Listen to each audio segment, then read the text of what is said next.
Hello दोस्तों, welcome to my YouTube channel. तो आज मैं आप सभी के लिए अनंत चतुर्दशी की कथा लेकर आई हूँ, जिसको सुनने मात्र से ही सारे कष्ट दूर हो जाते हैं। तो चलिए स्टार्ट करते हैं। तो एक बार की बात है, सुमंत नाम के एक ऋषि हुआ करते थे। उनकी पत्नी का नाम दीक्षा था। दोनों की बेटी सुशीला थी। सुशीला थोड़ी बड़ी हुई तो माँ दीक्षा का स्वर्गवास हो गया।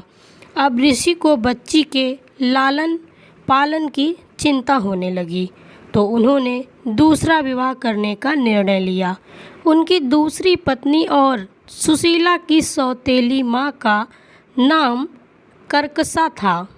वह अपने नाम की तरह ही स्वभाव से भी कर्कश थी। कर्कशा ने सुशीला को बड़े कष्ट दिए। जैसे तैसे सुशीला बड़ी हुई, तब ऋषि सुमंत को उनके विवाह की चिंता सताने लगी।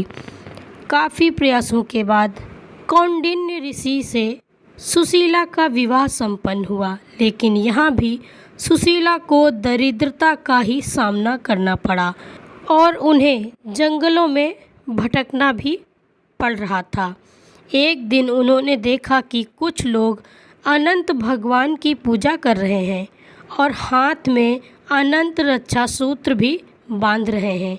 सुशीला ने उनसे अनंत भगवान की उपासना के व्रत के महत्व को जानकर पूजा का विधि विधान पूछा और उनका पालन करते हुए अनंत रक्षा सूत्र अपनी कलाई पर भी बांध लिया।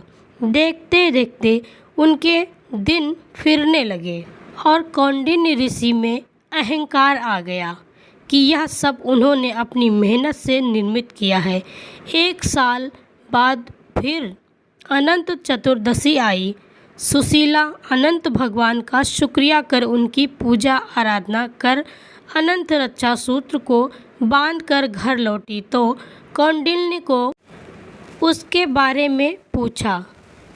सुशीला ने खुशी खुशी बताया कि अनंत भगवान की आराधना कर यह रक्षा सूत्र बंधवाया है। इसके बाद ही हमारे दिन अच्छे आए हैं। इस पर कौंडिन्य ने खुद को अपमानित महसूस किया और सोचने लगे कि उनकी मेहनत का श्रेय सुशीला अपनी पूजा को दे रही है। उन्होंने उस धागे को उतरवा दिया। इससे अनंत भगवान रुष्ट हो गए और देखते देखते कौंडिन्य फिर दरिद्रता में पड़ गया।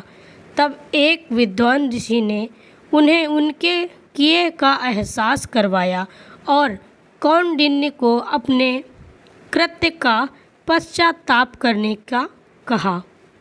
लगातार 14 वर्षों तक उन्होंने अनंत चतुर्दशी का उपवास रखा।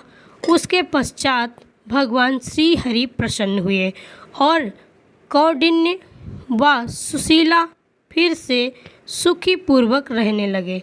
मान्यता है कि पांडवों ने भी अपने कष्ट के दिनों में वनवास में अनंत चतुर्दशी के व्रत को किया था, जिसके पश्चात उन्होंने कौरवों पर विजय हासिल की। यही नहीं, सत्यवादी राजा हरिश्चंद्र ने भी इस व्रत के पश्चात अपने दिन को फिराया, यानी कि अपने दिन को अच्छा किया इस व्रत को करके। तो दोस्तों, ये थी अनंत चतुर्दशी व्रत की कथा। जो लोग अनंत चतुर्दशी व्रत की कथा को सुनते हैं या करते हैं, उससे बहुत सारे पुण्य की प्राप्ति होती है। तो आशा करते हैं कि आपको मेरी यह कहानी पसंद आई होगी। अगर आपको मेरी यह कथा पसंद आए तो वीडियो को लाइक करें और ज़्यादा से ज़्यादा शेयर करें, और चैनल पे नए हैं तो चैनल को सब्सक्राइब कर लें। पास में जो बेल आइकन है उसे भी दबा दें, ताकि मेरी आने वाली वीडियो आपको सबसे पहले मिल सके।